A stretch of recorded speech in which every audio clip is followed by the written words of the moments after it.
Warning: the following video contains scenes of extreme science and should never be attempted at home. Welcome to Extreme Science. I'm Extreme Cody, and today I'm making a volcano. A little baking soda, a little vinegar together. They instantly break into water and carbon dioxide.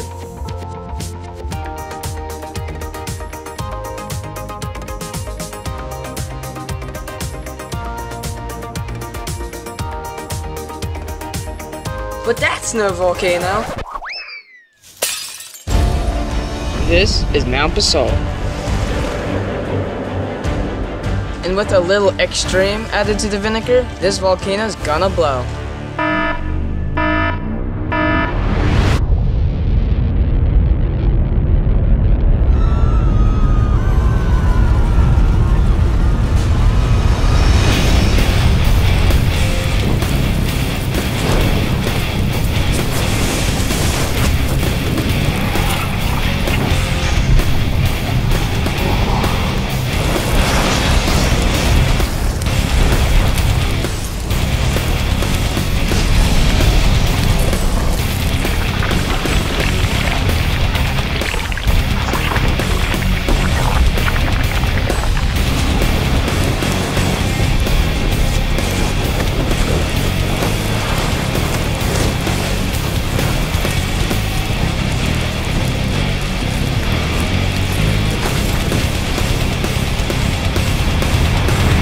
If you like this video, like and subscribe, and I'll see you next time on ExtremeCody.com.